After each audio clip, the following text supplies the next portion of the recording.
Sebelum Bitcoin, mimpi tentang uang digital. Jauh sebelum Bitcoin muncul, manusia sebenarnya sudah lama membayangkan adanya uang yang bisa digunakan tanpa bentuk fisik. Selama ratusan tahun, uang hadir dalam berbagai bentuk. Kain, uang kertas, cek, kemudian kartu pembayaran. Dan ketika komputer serta internet berkembang, muncul sebuah pertanyaan besar. Bisakah uang sepenuhnya berpindah ke dunia digital? Pada akhir abad ke-20, internet mulai mengubah cara manusia berkomunikasi. Email menggantikan sebagian surat.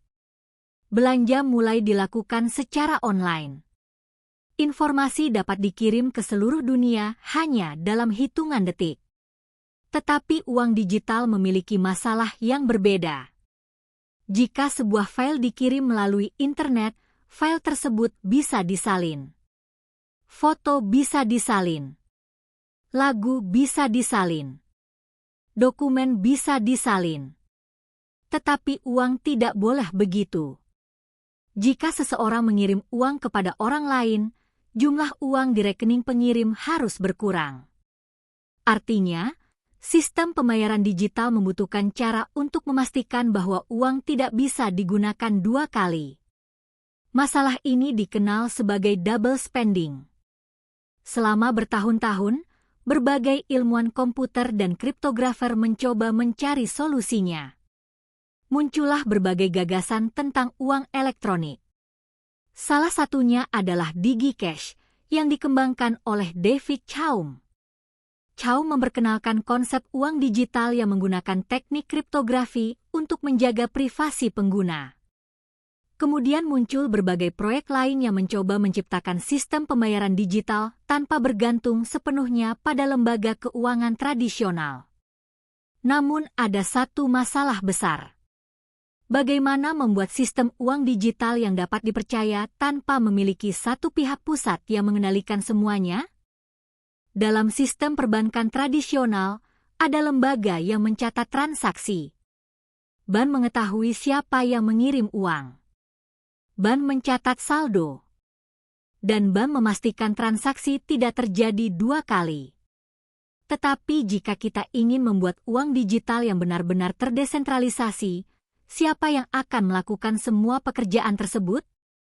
Pertanyaan inilah yang menjadi salah satu tantangan terbesar. Kemudian pada tahun 1990-an, internet berkembang semakin luas. Komunitas kriptografi mulai membahas sistem pembayaran digital yang lebih mandiri. Salah satu kelompok yang terkenal adalah Chipherpunk.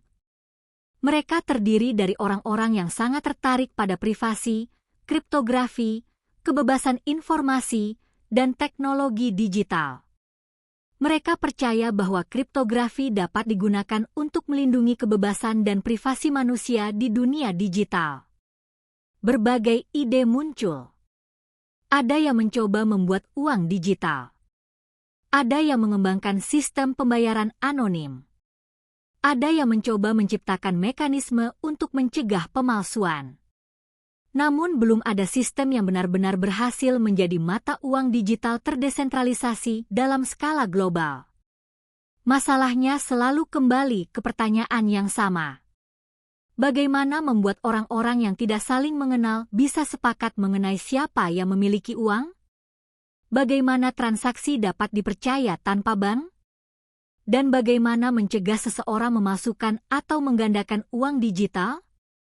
Kemudian muncul sebuah teknologi yang memberikan potongan penting dari jawabannya. Blockchain. Konsep rantai blok bukan muncul bersama Bitcoin. Sebelumnya sudah ada penelitian mengenai penggunaan kriptografi untuk memberikan cap waktu pada dokumen digital dan menjaga integritas data. Tetapi Bitcoin kemudian menggabungkan berbagai konsep tersebut dengan cara yang sangat berbeda. Bitcoin tidak hanya ingin membuat pembayaran digital. Bitcoin ingin menciptakan sistem uang yang dapat berjalan tanpa bank sentral sebagai pengendali transaksi. Dan pada tahun 2008, sebuah dokumen pendek mulai menarik perhatian komunitas kriptografi. Judulnya adalah Bitcoin, a peer-to-peer electronic cash system. Penulisnya menggunakan nama Satoshi Nakamoto. Identitas sebenarnya di balik nama tersebut hingga hari ini masih menjadi misteri. Dalam dokumen tersebut, Satoshi menjelaskan sistem uang elektronik peer-to-peer yang memungkinkan pembayaran dilakukan langsung antar pengguna tanpa membutuhkan lembaga keuangan sebagai perantara. Konsepnya terdengar sederhana, tetapi di baliknya terdapat teknologi yang sangat kompleks. Kriptografi, jaringan peer-to-peer, proof of work, dan sebuah catatan transaksi yang dapat diverifikasi oleh jaringan. Ide tersebut segera menjadi kenyataan. Pada Januari 2009, jaringan Bitcoin mulai berjalan. Blok pertama dalam blockchain Bitcoin dikenal sebagai Genesis Block. Dari sinilah perjalanan Bitcoin dimulai. Saat itu, hampir tidak ada yang tahu seberapa besar pengaruh sistem tersebut terhadap dunia. Bitcoin belum menjadi aset bernilai tinggi. Belum ada bursa besar. Belum ada perusahaan yang menyimpan Bitcoin dalam jumlah besar. Bahkan banyak orang mungkin menganggapnya hanya sebagai eksperimen teknologi. Namun Bitcoin membawa sebuah gagasan yang sangat berbeda. Bagaimana jika uang tidak harus dikendalikan oleh satu pihak? Bagaimana jika transaksi dapat diverifikasi oleh jaringan komputer? Bagaimana jika kepemilikan uang ditentukan oleh kriptografi? Dan bagaimana jika seseorang di belahan dunia lain dapat mengirim nilai secara langsung kepada orang lain tanpa harus melalui bank? Pertanyaan-pertanyaan inilah yang membuat Bitcoin menjadi lebih dari sekadar program komputer. Bitcoin menjadi eksperimen ekonomi dan teknologi terbesar yang kemudian menarik perhatian dunia. Tetapi pada awalnya, Bitcoin masih sangat kecil. Hanya sedikit orang yang menjalankan perangkat lunaknya. Hanya sedikit orang yang melakukan mining. Dan hampir tidak ada yang membayangkan bahwa suatu hari Bitcoin akan memiliki nilai yang sangat besar. Perjalanan dari eksperimen kecil menuju fenomena global baru saja dimulai.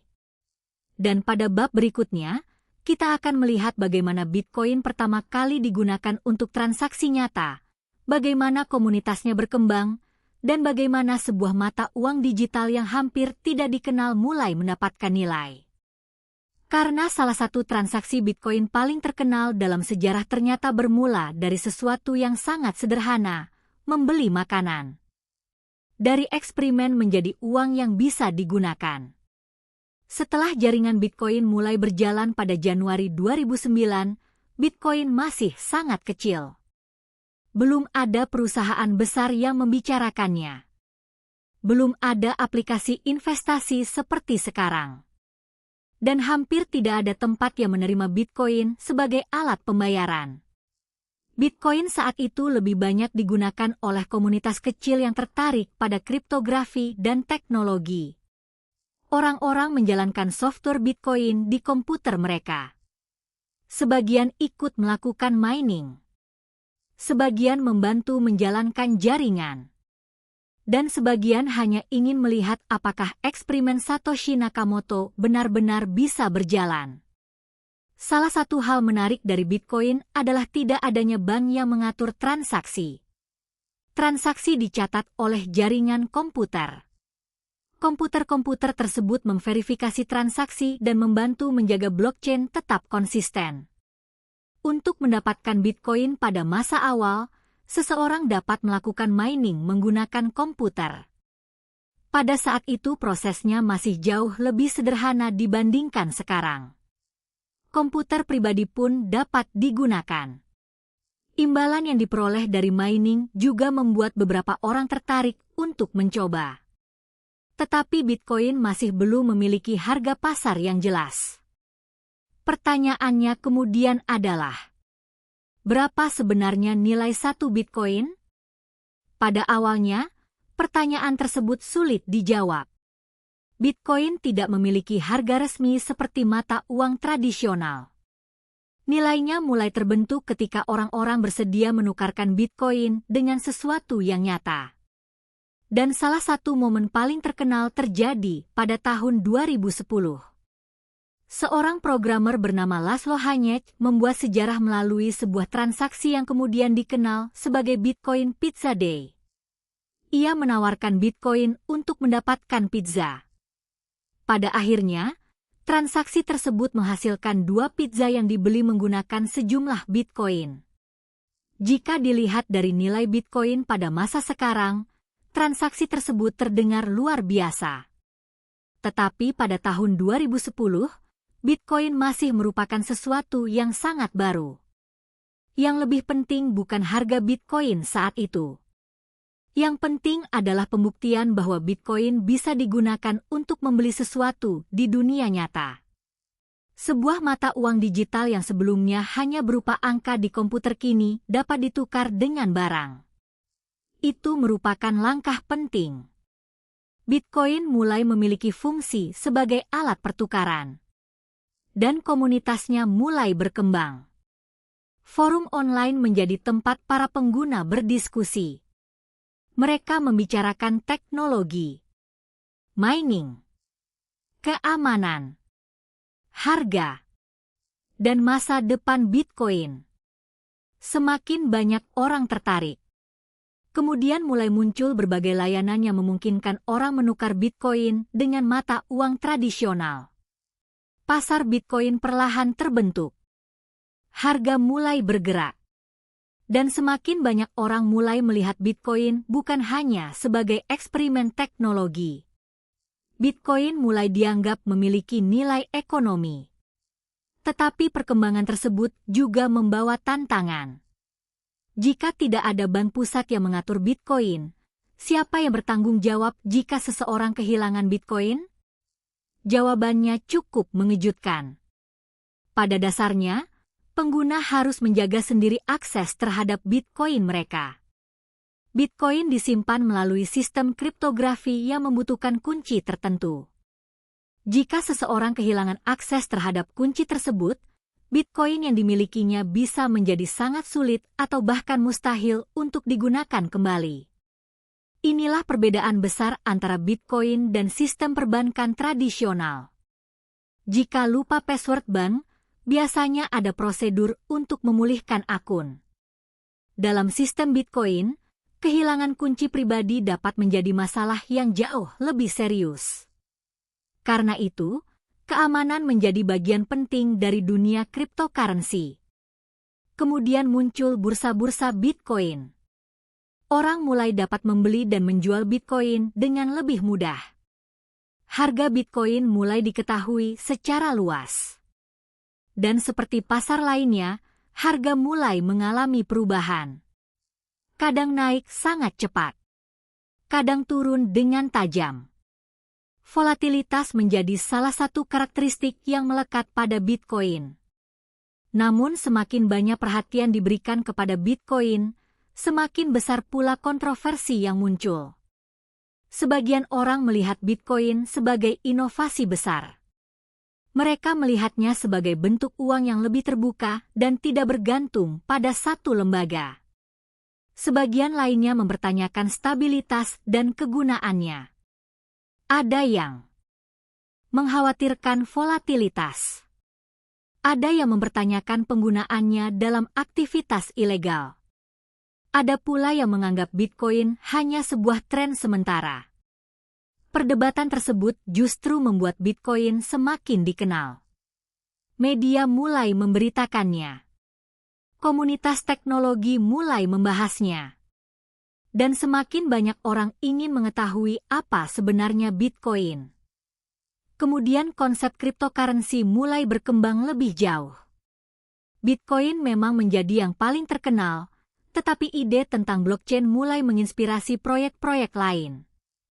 Para pengembang mulai berpikir, jika blockchain bisa digunakan untuk mencatat transaksi uang, apakah teknologi yang sama bisa digunakan untuk hal lain? Pertanyaan tersebut nantinya melahirkan berbagai cryptocurrency dan platform blockchain baru. Ada yang fokus pada pembayaran. Ada yang fokus pada kontrak digital. Ada yang mencoba menciptakan aplikasi terdesentralisasi. Dunia cryptocurrency mulai berkembang menjadi sebuah ekosistem. Tetapi Bitcoin tetap menjadi pusat perhatian. Karena Bitcoin adalah proyek yang membuktikan bahwa sistem pembayaran digital terdesentralisasi dapat berjalan dalam jaringan terbuka tanpa pengendali tunggal. Dan semakin banyak orang memahami konsep tersebut, semakin besar pula perhatian terhadap teknologi di baliknya. Blockchain mulai dianggap sebagai teknologi yang memiliki potensi jauh lebih luas daripada Bitcoin. Ban mulai mempelajarinya. Perusahaan teknologi mulai melakukan eksperimen. Investor mulai memperhatikannya. Dan masyarakat mulai mengenal istilah yang sebelumnya hampir tidak pernah terdengar. Cryptocurrency. Namun pertumbuhan tersebut juga membawa masalah baru. Ketika sesuatu memiliki nilai ekonomi, akan selalu ada pihak yang mencoba memanfaatkannya. Penipuan mulai bermunculan. Bursa menghadapi berbagai masalah keamanan. Dompet digital menjadi target serangan. Dan pengguna yang tidak memahami teknologi bisa kehilangan aset mereka. Bitcoin akhirnya menunjukkan bahwa menciptakan uang digital bukanlah satu-satunya tantangan. Menjaga ekosistemnya tetap aman juga merupakan pekerjaan besar. Meski begitu, Bitcoin terus berkembang. Dari komunitas kecil menjadi pasar global. Dari komputer pribadi menjadi industri mining. Dari transaksi pizza menjadi aset yang diperdagangkan di seluruh dunia. Perjalanannya sangat cepat. Dan yang lebih menarik, Bitcoin bukan lagi satu-satunya pemain. Setelah Bitcoin membuka jalan, proyek-proyek cryptocurrency baru mulai bermunculan. Mereka membawa gagasan berbeda, teknologi berbeda, dan tujuan berbeda. Dunia akhirnya memasuki era baru. Era di mana uang tidak lagi hanya berbentuk kertas, kain, atau saldo bank. Uang mulai memiliki kehidupan baru di dalam jaringan digital. Dan pada bab berikutnya, kita akan melihat bagaimana cryptocurrency berkembang menjadi fenomena global, bagaimana blockchain mulai digunakan untuk berbagai hal, serta mengapa Bitcoin akhirnya menjadi salah satu aset digital paling terkenal di dunia.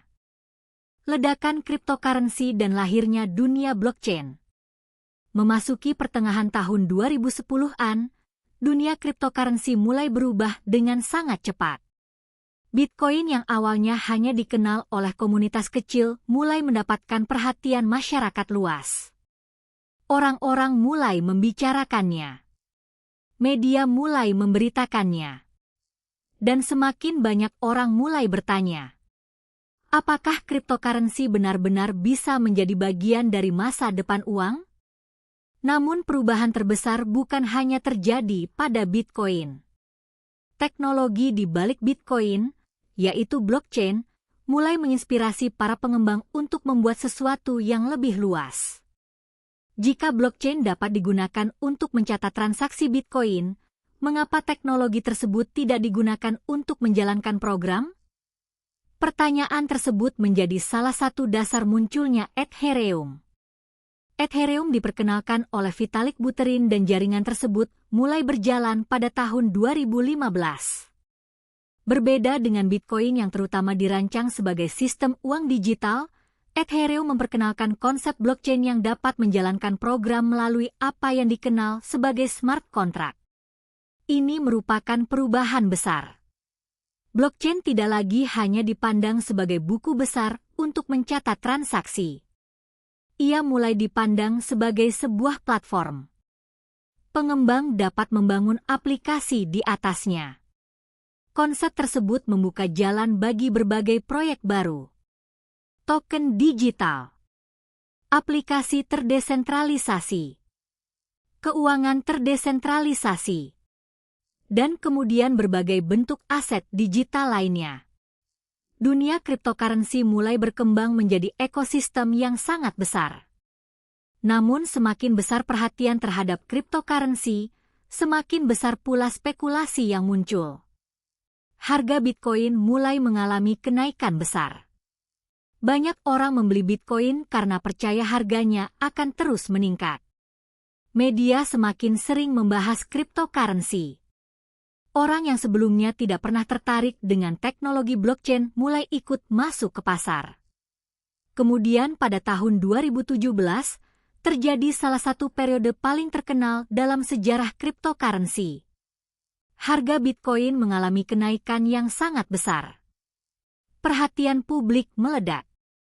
Cryptocurrency menjadi topik utama di berbagai media. Banyak orang mulai mengenal istilah Bitcoin untuk pertama kalinya. Namun di balik euforia tersebut, muncul masalah. Harga cryptocurrency sangat mudah berubah. Kenaikan tajam dapat diikuti penurunan tajam. Banyak proyek baru bermunculan. Sebagian memiliki teknologi yang menarik. Tetapi sebagian lainnya hanya memanfaatkan popularitas cryptocurrency. Penipuan dan proyek yang gagal mulai bermunculan. Hal tersebut membuat regulator di berbagai negara mulai memperhatikan perkembangan cryptocurrency dengan lebih serius. Pertanyaan mulai muncul. Apakah cryptocurrency harus dianggap sebagai mata uang, aset, komoditas, atau sesuatu yang sama sekali baru? Tidak ada jawaban yang sederhana. Karena cryptocurrency memang berbeda dari sistem keuangan tradisional. Bitcoin tidak dikendalikan oleh satu bank. Tidak memiliki kantor pusat. Dan jaringan Bitcoin berjalan melalui banyak komputer di berbagai lokasi. Konsep desentralisasi inilah yang menjadi salah satu daya tarik utamanya. Tetapi desentralisasi juga membawa tantangan. Jika tidak ada satu pihak yang bertanggung jawab, siapa yang harus dihubungi ketika terjadi masalah? Jika sebuah transaksi salah, apakah bisa dibatalkan? Jika seseorang kehilangan akses terhadap aset digitalnya, siapa yang bisa mengembalikannya? Pertanyaan-pertanyaan tersebut membuat dunia mulai memahami bahwa cryptocurrency menawarkan kebebasan, tetapi kebebasan tersebut juga membawa tanggung jawab. Pengguna harus lebih memahami keamanan. Harus menjaga kunci akses. Harus berhati-hati memilih platform. Dan harus memahami risiko sebelum menggunakan aset digital. Kemudian teknologi blockchain mulai menarik perhatian perusahaan besar. Mereka melihat bahwa konsep blockchain mungkin dapat digunakan untuk lebih banyak hal daripada cryptocurrency. Blockchain dapat digunakan untuk mencatat informasi, melacak transaksi, mengelola rantai pasokan, membuat sistem identitas, dan berbagai eksperimen lainnya. Artinya, Bitcoin secara tidak langsung memperkenalkan dunia kepada sebuah konsep teknologi yang jauh lebih besar. Sistem pencatatan digital yang dapat dibagikan dan diverifikasi oleh banyak pihak. Namun Bitcoin sendiri tetap menjadi pusat perhatian. Setelah melalui berbagai siklus naik turun, Bitcoin mulai dipandang oleh sebagian orang sebagai aset digital. Sebagian investor melihatnya sebagai bentuk diversifikasi. Sebagian lainnya melihatnya sebagai alternatif terhadap sistem keuangan tradisional. Ada juga yang melihat Bitcoin sebagai eksperimen teknologi jangka panjang. Tetapi tidak semua orang percaya pada masa depannya.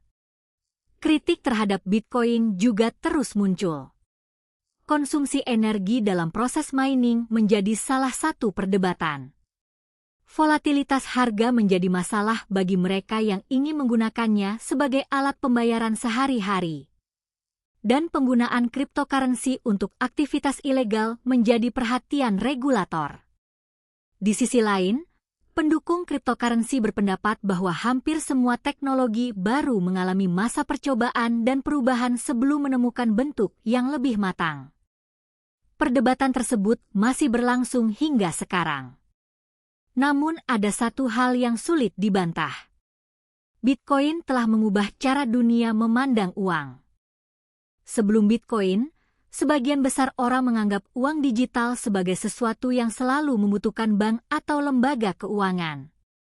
Bitcoin menunjukkan bahwa sistem pembayaran digital dapat dirancang dengan model yang berbeda. Tidak berarti sistem tersebut sempurna. Tidak berarti Bitcoin akan menggantikan semua uang tradisional. Tetapi Bitcoin membuktikan bahwa alternatif dapat dibuat. Kemudian muncul perkembangan lain. Stablecoin. Berbeda dari Bitcoin yang harganya sangat berfluktuasi, stablecoin dirancang untuk memiliki nilai yang lebih stabil, biasanya dengan mengacu pada aset atau mata uang tertentu. Stablecoin kemudian digunakan dalam berbagai aktivitas di dunia cryptocurrency. Perkembangan ini menunjukkan bahwa mata uang digital mulai memiliki banyak bentuk. Ada cryptocurrency yang harganya sangat fluktuatif. Ada token yang digunakan dalam aplikasi tertentu.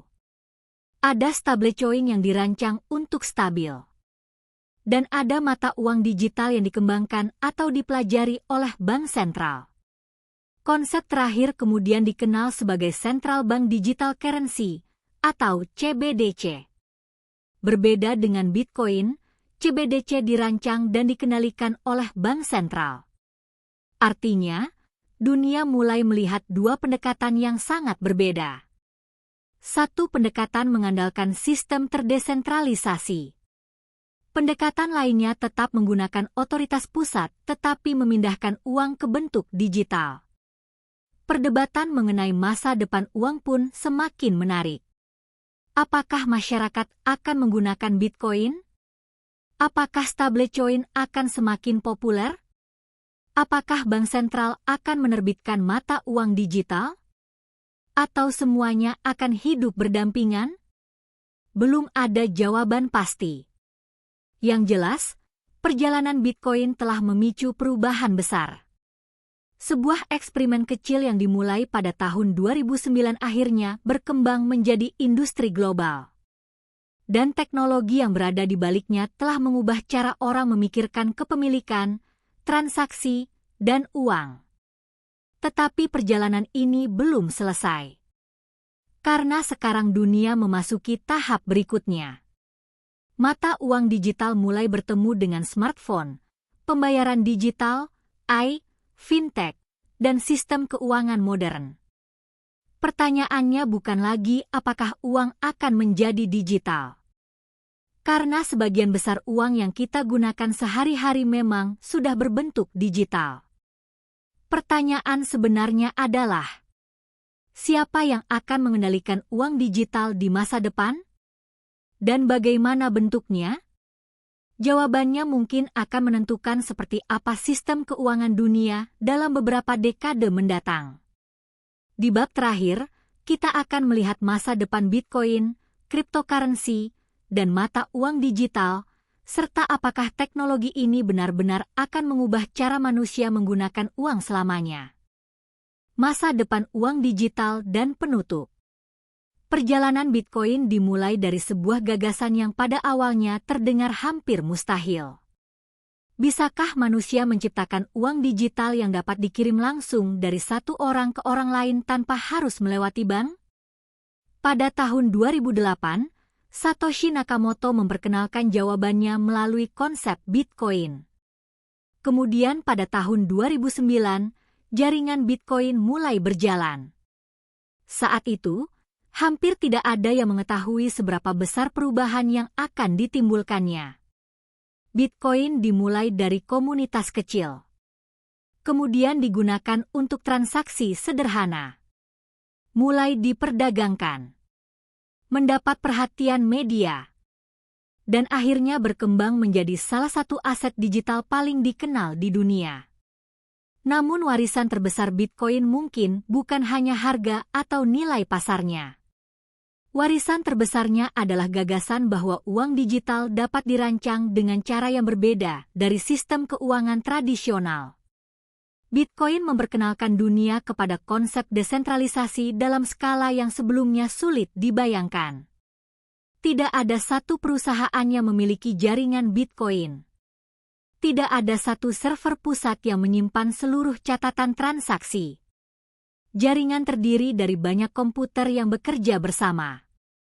Dan blockchain menjadi catatan transaksi yang dapat diverifikasi oleh jaringan tersebut. Konsep ini kemudian menginspirasi banyak teknologi lainnya. Namun masa depan mata uang digital kemungkinan tidak hanya berisi Bitcoin. Dunia keuangan sedang bergerak menuju sistem yang semakin digital. Saat ini, banyak orang sudah jarang membawa uang tunai. Pembayaran dapat dilakukan melalui smartphone. Transfer dapat berlangsung dalam hitungan detik. Belanja dapat dilakukan tanpa uang kertas. Dan semakin banyak layanan keuangan berpindah ke aplikasi. Artinya, sebenarnya kita sudah hidup di era uang digital. Perbedaannya adalah sebagian besar uang digital yang kita gunakan masih berada di dalam sistem keuangan tradisional. Bank tetap mencatat saldo. Lembaga keuangan tetap memproses transaksi. Dan pemerintah tetap mengatur sistem mata uang. Cryptocurrency menawarkan model yang berbeda. Bitcoin mencoba membuat sistem yang tidak membutuhkan otoritas pusat. Sementara stablecoin mencoba menggabungkan teknologi blockchain dengan nilai yang lebih stabil. Dan bank sentral di berbagai negara juga mengeksplorasi kemungkinan mata uang digital resmi. Inilah yang membuat masa depan uang menjadi sangat menarik. Bisa jadi kita akan melihat beberapa sistem berjalan bersamaan. Uang tradisional tetap digunakan. Pembayaran digital semakin dominan. Cryptocurrency memiliki tempat tertentu. Stablecoin digunakan untuk transaksi digital. Dan mata uang digital bank sentral mungkin digunakan oleh masyarakat dalam skala tertentu. Tidak ada yang bisa memastikan bentuk akhirnya. Tetapi arah perubahannya cukup jelas. Uang semakin digital. Dan semakin digital uang, semakin penting pula masalah keamanan. Dulu seseorang cukup menjaga dompetnya. Sekarang seseorang harus menjaga akun, password, perangkat, kode keamanan, dan akses digital. Jika uang semakin banyak berada di dunia digital, keamanan siber akan menjadi semakin penting. Satu kesalahan kecil dapat menyebabkan kerugian besar. Karena itu, masa depan uang bukan hanya tentang teknologi pembayaran. Ini juga tentang bagaimana manusia melindungi identitas dan aset digital mereka. Ada satu hal lain yang tidak boleh dilupakan. Privasi. Dalam sistem pembayaran digital, transaksi dapat menghasilkan berbagai informasi mengenai aktivitas pengguna. Siapa yang membayar? Kapan transaksi terjadi? Berapa jumlahnya? Dan dalam beberapa sistem, informasi tersebut dapat dianalisis untuk berbagai keperluan. Cryptocurrency seperti Bitcoin memberikan bentuk transparansi yang berbeda. Transaksi tercatat secara publik di blockchain, tetapi identitas pengguna tidak ditampilkan secara langsung dengan nama seperti rekening bank biasa. Ini menciptakan perdebatan menarik mengenai keseimbangan antara transparansi dan privasi. Di masa depan, pertanyaan ini akan semakin penting. Karena semakin banyak aktivitas manusia berpindah ke sistem digital. Selain itu, kecerdasan buatan juga berpotensi mengubah dunia keuangan. AI dapat membantu mendeteksi penipuan, menganalisis transaksi mencurigakan, membantu perusahaan mengelola risiko, dan membuat layanan keuangan semakin otomatis. Tetapi AI juga dapat digunakan oleh penipu. Penipuan dapat dibuat lebih meyakinkan. Serangan dapat dilakukan secara lebih otomatis. Dan identitas digital dapat menjadi target yang semakin berharga. Artinya, masa depan uang digital tidak hanya membutuhkan teknologi yang cepat. kita juga membutuhkan sistem yang aman dan dapat dipercaya. Bitcoin telah memberikan pelajaran penting mengenai hal tersebut. Kebebasan finansial bisa datang dengan tanggung jawab yang lebih besar. Tidak ada pihak yang selalu bisa membatalkan kesalahan. Tidak ada bank yang selalu bisa mengembalikan aset yang hilang. Dan tidak semua transaksi digital dapat diperlakukan seperti transaksi tradisional. Karena itu, semakin besar dunia digital berkembang, semakin penting pula literasi teknologi. Kita harus memahami apa yang kita gunakan. Bagaimana cara kerjanya? Apa risikonya? Dan bagaimana melindungi diri sendiri? Jika melihat kembali perjalanan Bitcoin, semuanya terasa luar biasa. Pada awalnya hanya sebuah dokumen teknis. Kemudian sebuah jaringan kecil. Lalu transaksi pizza.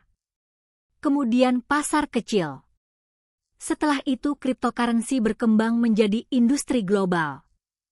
Blockchain menjadi istilah yang dikenal masyarakat luas. Dan sekarang dunia sedang mempertimbangkan berbagai bentuk mata uang digital. Semua itu dimulai dari satu pertanyaan sederhana. Bisakah uang berjalan di internet tanpa membutuhkan perantara tradisional? Bitcoin memberikan salah satu jawaban.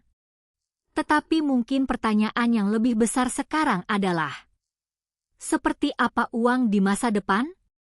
Apakah kita masih akan menggunakan uang kertas? Apakah smartphone akan menjadi dompet utama? Apakah cryptocurrency akan digunakan sehari-hari? Apakah bank akan sepenuhnya berubah? Atau semua bentuk uang tersebut akan hidup berdampingan? Tidak ada yang tahu jawabannya dengan pasti. Namun satu hal sudah jelas. Bitcoin telah mengubah percakapan tentang uang selamanya. Ia membuat manusia melihat bahwa uang bukan hanya kertas dan angka di rekening bank. Uang juga bisa menjadi sebuah sistem teknologi. Sebuah jaringan, sebuah protokol, dan bahkan sebuah eksperimen sosial. Dari Satoshi Nakamoto hingga jutaan pengguna cryptocurrency di seluruh dunia, perjalanan ini menunjukkan betapa cepat teknologi dapat mengubah sesuatu yang selama ribuan tahun terlihat sangat stabil. Uang berubah. Dan kemungkinan besar, perubahan tersebut belum selesai. Kalau kamu menikmati cerita sejarah teknologi seperti ini, jangan lupa subscribe channel ini agar tidak ketinggalan video berikutnya. Tekan like kalau kamu suka pembahasan tentang sejarah teknologi, internet, komputer, dan dunia digital. Dan jangan lupa share video ini kepada teman atau keluarga yang tertarik dengan sejarah Bitcoin dan perkembangan teknologi keuangan. Masih banyak teknologi yang ternyata memiliki sejarah panjang sebelum menjadi bagian dari kehidupan kita. Dari komputer, internet, cloud computing, keamanan siber, hingga kecerdasan buatan. Semua memiliki cerita yang menarik. Terima kasih sudah mengikuti perjalanan sejarah Bitcoin dan mata uang digital dari awal hingga masa depan. Sampai bertemu di video berikutnya. Karena mungkin, tanpa kita sadari, masa depan uang sedang dibangun sekarang.